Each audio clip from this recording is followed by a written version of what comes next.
enak banget. Itu bahasa Arab, Bu.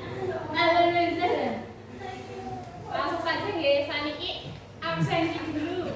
Masuk. Itu Arab gue. Selamat sore dari Today is my day. Aisyah Rahman, Jur, Yusuf Firmansyah, jur. Ahmad Rois Dimyati, Jiroh. Gina Zanti, Siti Jamila, Siti Nurlaisa, Anissa Uqaimah, Gadir, Sakit Siti Naila Iza, Naila Faizarul, Sofi Alia, Zulfanur Kamila, Atika Rizkia, Siti Nurhabibah, Arina Mustafain, Siti Khairul Nabiya, Fadila Salamatu, Dina Alawiyah. Ini lihat dari yang hari ini ya. Langsung saja pada pembahasan pertemuan kali ini kita akan membahas tentang hakikat mencintai Allah. Hakikat mencintai Allah itu berarti menempatkan sebagai yang paling utama dalam hidup, melebihi cinta kepada makhluk lainnya. Itu ada tiga, yang pertama itu khauf, roja, dan tawakal. Khauf itu bentuk rasa takut kita kepada Allah Subhanahu wa Ta'ala. Nah, pada pembahasan kali ini kita akan membahas yang khauf dulu.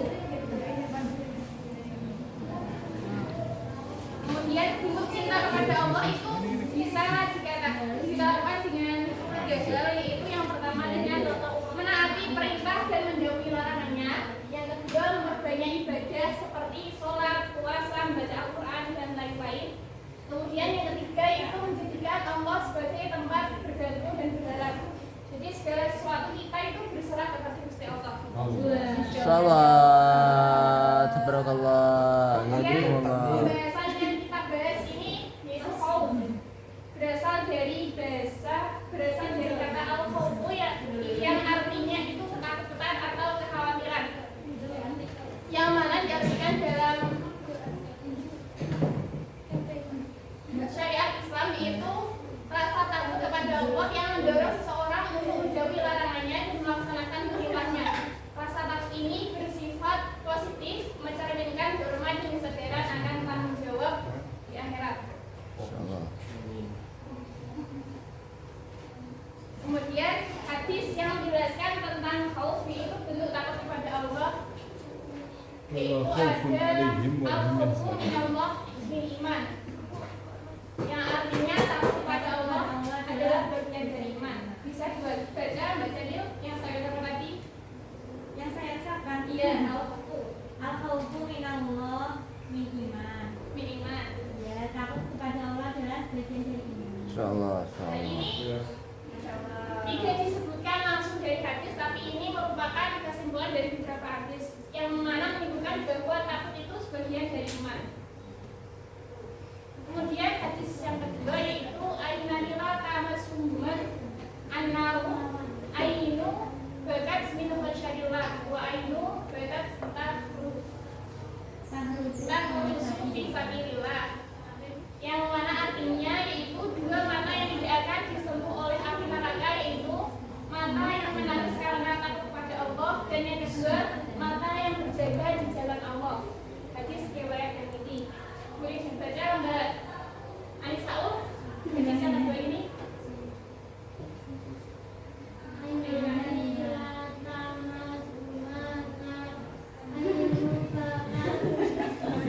Enggak alibak tak saji mbak kok.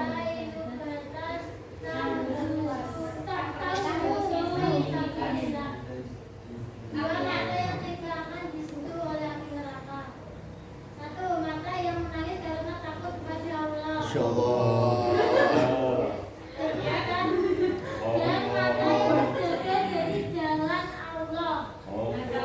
Takbiran Allah. Ada maksudnya? Yang mana? Enggak suka gitu. Itu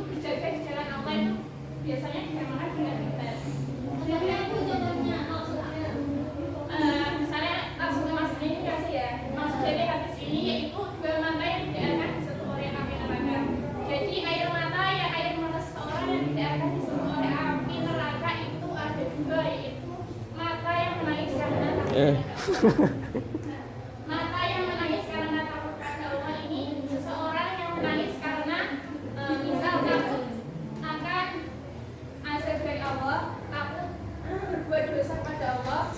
Ya intinya takut melakukan perbuatan dosa. Itu mata yang menangis karena takut pada Allah. Kemudian yang kedua itu mata yang berjaga di jalan Allah. Mata yang berjaga di jalan Allah ini dalam artian itu berjaga, dia menahan untuk tidak melakukan maksiat. Matanya tidak untuk melakukan perbuatan maksiat, misal Melihat apa lu? bisa melihat bokep. Intinya mata yang berjaga di jalan Allah, ya intinya itu tidak melakukan maksiat. Kemudian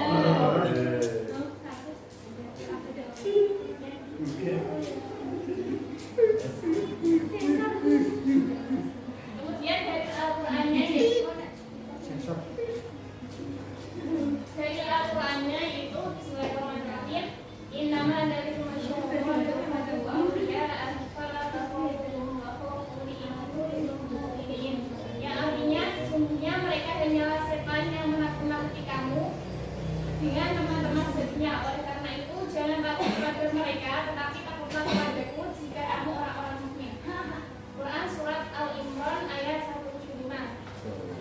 Mungkin bisa dibaca, udah dibaca Bu, nggak susah. Dia tahu kan buahnya. Gurunya yang betul.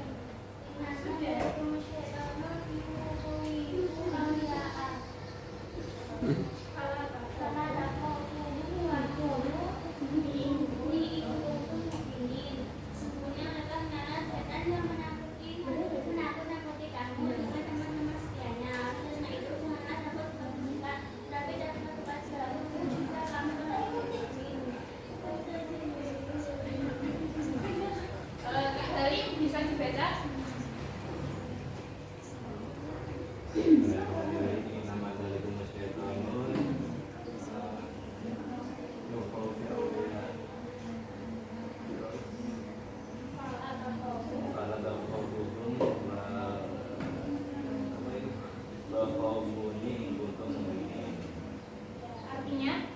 Artinya sesungguhnya mereka hanyalah setan yang menakut-nakuti kamu dengan teman-teman setianya. Oleh karena itu janganlah takut kepada mereka, tapi takutlah kepadaku jika kamu orang-orang mukmin. Sudah tahu maksud dari Quran surat Al-Imran?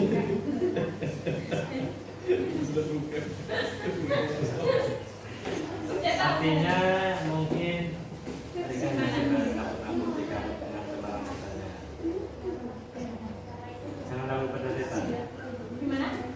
Jangan takut pada setan. Jika kamu orang-orang Ya.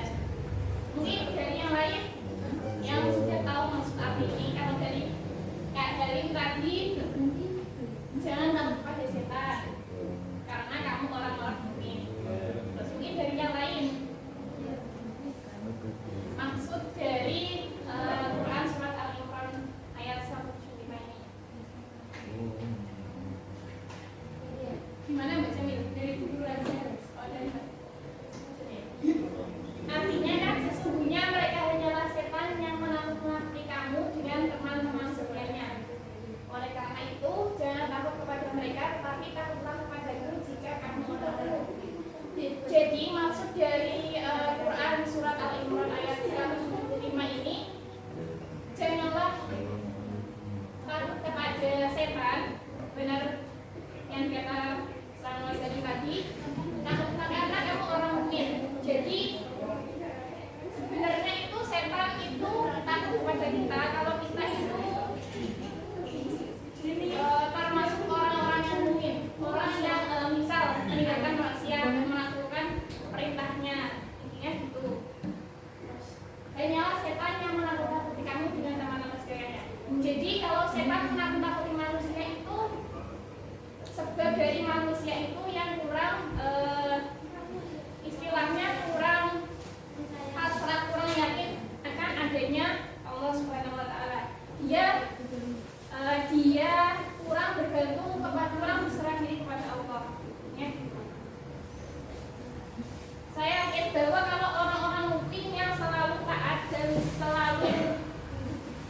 meninggalkan perintah dari Allah Subhanahu wa taala itu tidak akan diganggu oleh setan. Malah setannya yang takut duluan. Ganggu udah kita. Iya. Kemudian itu dikasih tajwid dari surat Al-Imran ayat 175. Silakan. Dari Kak Indo. Satu innama Inama itu dari bacaannya mat. bacaan Alasan fathah bertemu dengan alif. bertemu dengan alif. Ya, selanjutnya Kak Aris. Yang kedua itu asyaiton. Asyaiton. Itu disebut bacaan apa? Syamsiah. Itu Syamsiah. Alasannya apa? Al ketemu tasbih. Ketemu huruf Syamsiah. Ketemu huruf Syamsiah. Kemudian Kak Iso lanjut.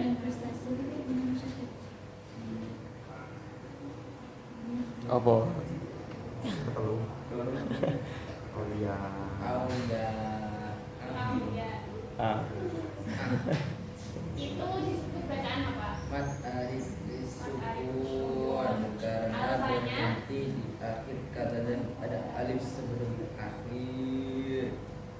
Kemudian lanjut Kak Rois.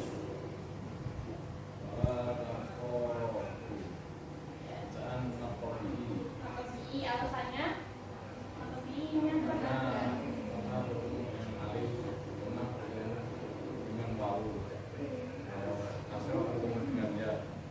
Ya, ini ya, yang ini fathah bertemu dengan alif dan doma bertemu dengan wawu. Yang ini dinamakan nakobi. Lanjut Mbak Inas.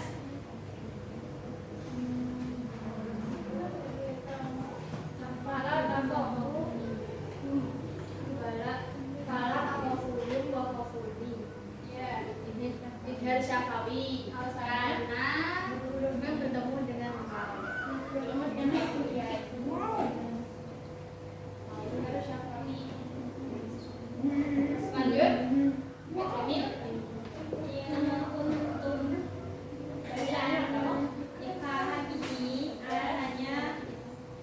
Nun bertemu dengan huruf kaf dan ta. Non bertemu huruf kaf dan kemudian ada non bertemu huruf kaf. In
Gimana bacanya?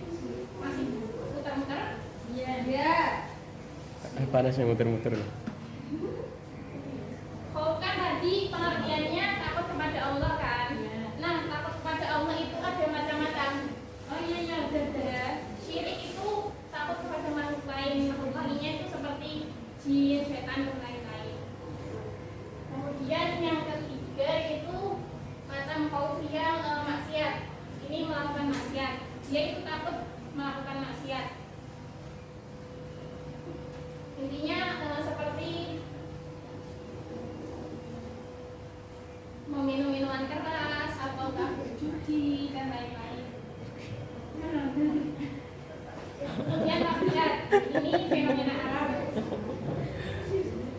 Ini fenomena alam, ini seperti takutnya itu kalau dia merusak alam itu dapat berakibatnya ke misal bencana alam. Misal kalau ada seseorang yang menebangi pohon itu kan punya fenomena alam, nanti kan akibatnya itu bisa banjir atau tanah longsor dan lain-lain. Sup. Dua stiker. Macam-macam. Oke. Syirik itu sebenarnya kan syirik. Nah, tutupan Allah. Kan takut kepada makhluk lain. Ini bukan takut kepada Allah, tapi takutnya kepada makhluk lain. Itu malah itu kan harus menyimpang.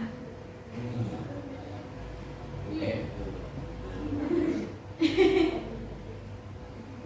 Syirik takut kepada Allah. Kalau syirik yaitu sikap yang berbeda dengan perbuatan syirik yaitu menyekutukan Allah dengan sesuatu yang lain.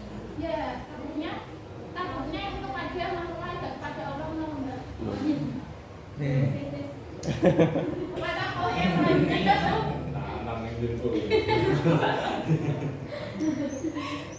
walam, yaitu imajinasi dirinya sendiri. Ini seperti misal kita itu saking takutnya kepada hantu atau setan, padahal itu tidak ada apa-apa. Terlanjur kita sudah mendengar isu-isu yang lain, kalau di tempat itu adalah serem atau gimana, itu kan berdasarkan imajinasi diri kita sendiri. Padahal itu tidak ada sesuatu apapun. No. Kemudian yang selanjutnya itu khauf adalah psikisnya iman seseorang. Ini Cuek. dia itu tidak begitu yakin bahwa tidak begitu yakin kepada Allah. Jadi dia itu bisa dikatakan imannya kurang, imannya tipis.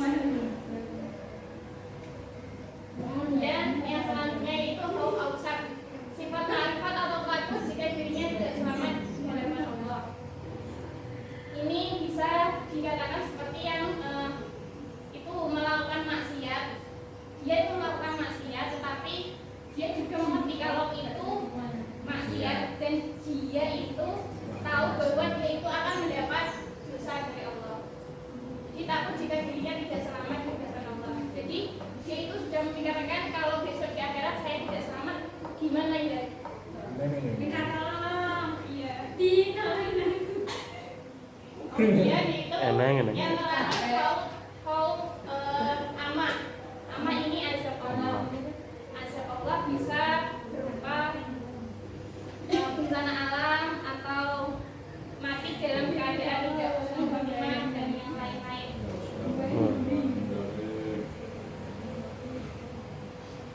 Kemudian manfaat dari khauf itu dapat meningkatkan kualitas keimanan. Jadi kita itu akan semakin kualitas keimanan kita itu akan semakin meningkat. Kemudian yang kedua itu menjadi benteng dari penyakit hati. Kan kita sudah takut kepada Allah, itu kan bisa mengalir bahwa kita itu dapat bersyukur dari pemberian Allah yang bagaimanapun juga. Jadi tidak adanya penyakit hati. Maksudnya membanding-bandingkan dirinya dengan orang lain. Yang ketiga itu memperoleh petunjuk dan rahmat. Rahmat. Kemudian yang keempat mengendalikan perilaku negatif. Dengan adanya khauf, takut kepada Allah ini, seorang akan mengendalikan dari perilaku negatif, yaitu dari perilaku maksiat. Karena dia itu merasa bahwa segala perbuatannya itu diawasi dengan Gusti Allah.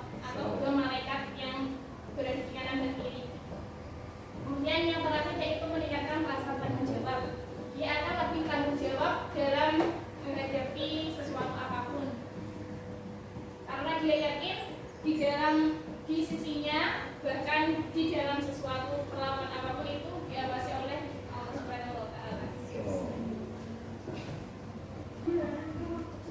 Ini ada sebuah sedikit cuplikan video. Kami, kisah teladan Nabi. Wah, yuk dukung kami dengan menekan tombol subscribe. Jangan dimanapun. Di kota Baghdad ada seorang ulama besar yang sangat terkenal. Beliau memiliki ilmu yang sangat luas, berhati mulia, dan selalu bersikap adil kepada siapapun. Banyak orang yang berebut untuk menjadi muridnya. Dia adalah Syekh Junaid Al-Baghdadi. Di antara semua muridnya, ada satu pemuda yang paling disayang. Begitulah anggapan para murid yang lainnya. Menurut mereka, guru terlalu sering menghabiskan waktu berdua dengan satu murid tersebut. Bahkan, guru seringkali berdialog dengannya. Satu hal yang tidak pernah dilakukan dengan murid lainnya. Suatu hari, para murid berkumpul di halaman belakang. Mereka membahas sikap guru yang tidak adil. Apakah kalian sadar jika guru terlalu memanjakan anak itu? Tanya satu murid. Benar sekali, setiap kali ada kajian ilmu, selalu anak itu yang mendapatkan pertanyaan lebih banyak. Seolah kita semua ini tidak mengerti apapun. Sahut murid yang lainnya. Dari obrolan kecil tersebut, lama-kelamaan tumbuhlah rasa iri di hati semua murid. Mereka memang tidak melakukan kekerasan secara langsung, tapi mereka mulai munculkannya. Seperti yang terjadi hari ini, satu murid terlambat datang ke acara kajian karena berita bohong.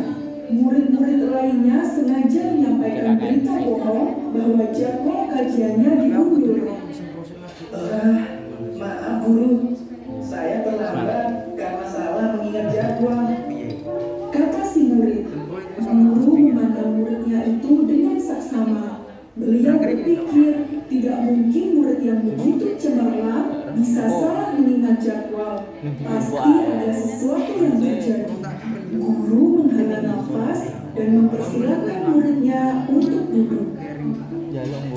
Hari berikutnya, guru sengaja mengumpulkan semua muridnya. Beliau berkata, Aku ingin mengajarkan suatu hal berharga kepada kalian semua. Pergilah ke pasar dan beli seekor ayam. Tugas kalian adalah menyembelih ayam itu di tempat yang tidak ketahuan sama sekali. Pastikan tidak ada yang melihat kalian. Para murid membubarkan diri. Masing-masing dari mereka mengobrol dengan santai. Tugas dari guru kali ini sangat mudah ya. Siapapun juga bisa melakukan itu. Kata salah satu murid, dan murid lainnya yang mendengar hal itu pun ikut setuju. Sore harinya, semua murid berkumpul kembali. Masing-masing dari mereka membawa seekor ayam yang sudah disembelih. Wajah mereka sungguh ceria, merasa yakin jika mereka pasti lulus dari ujian ini. Guru memandang semua muridnya. Beliau kemudian memanggil satu orang murid dan memintanya maju. Aku melihat kamu sudah berhasil menyembelih ayam. Coba ceritakan di mana dan bagaimana kamu menyembelihnya. Ucap guru. Murid yang ditunjuk maju dan berbicara dengan lantang.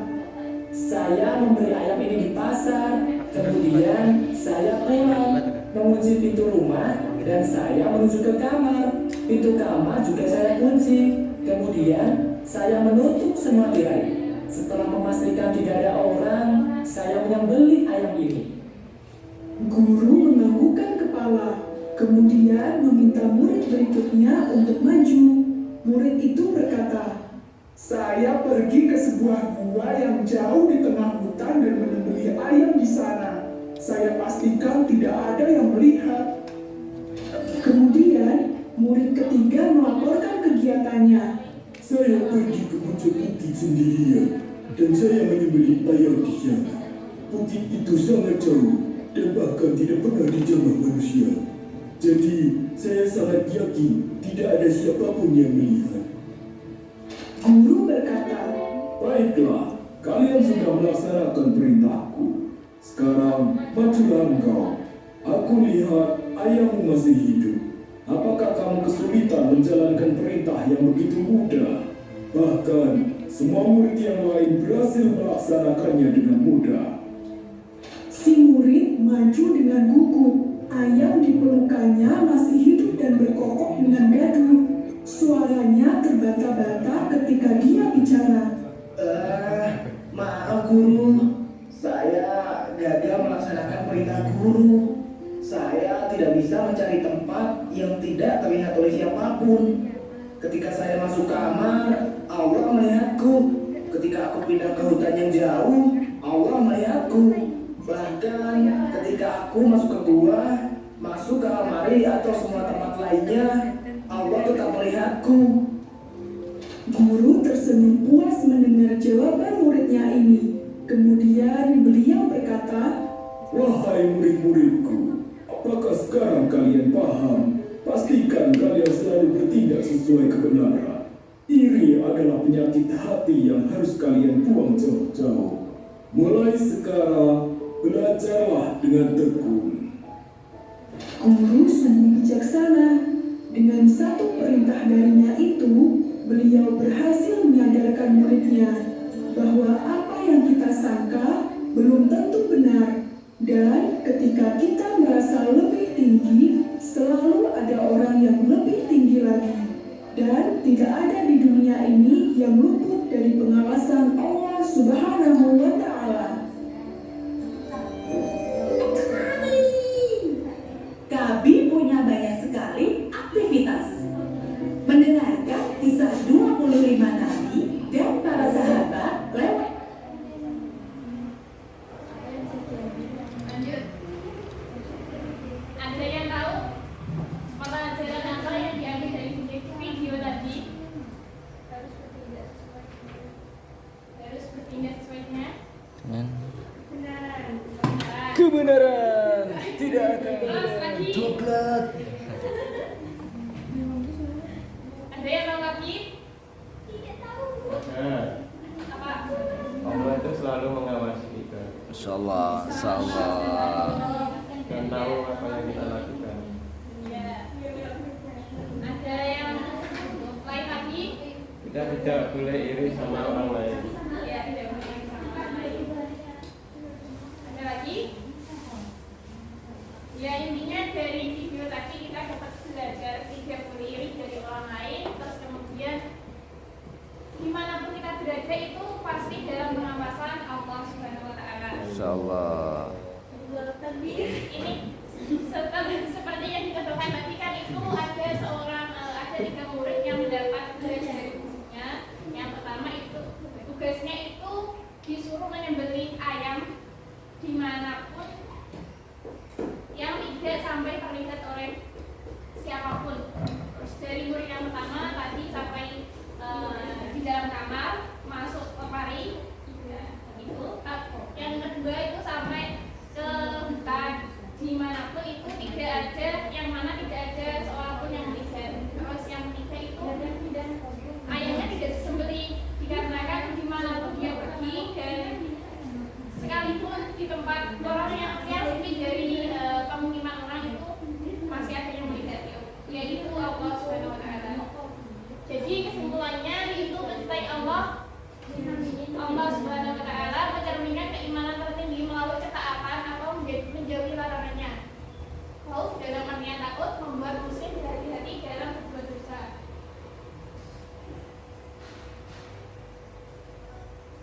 Mungkin cukup sekian pemaparan materi dari saya. Lanjut SBI. Yus.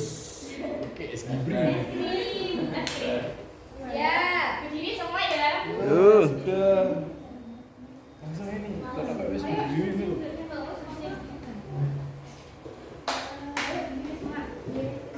Ayo kita tidak boleh IDM saya sendirian. Berdiri woi. Ini punya itu ya.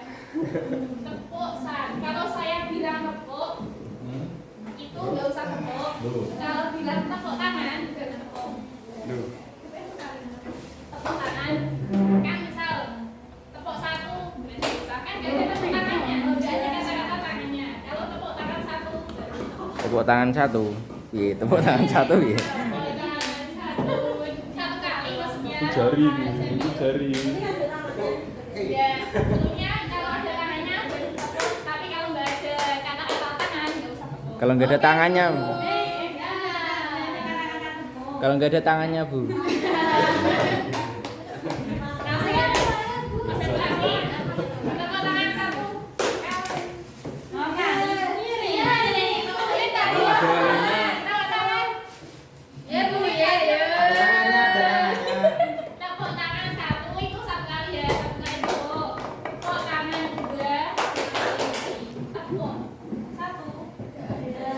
Iya. Tambah juga. Tambah tangan juga. Tambah tangan tiga.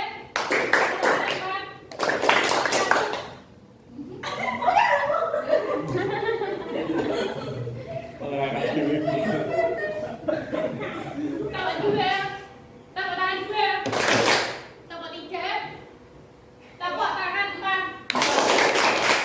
Tambah pramuka. Pramuka.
Beli makan siang dong.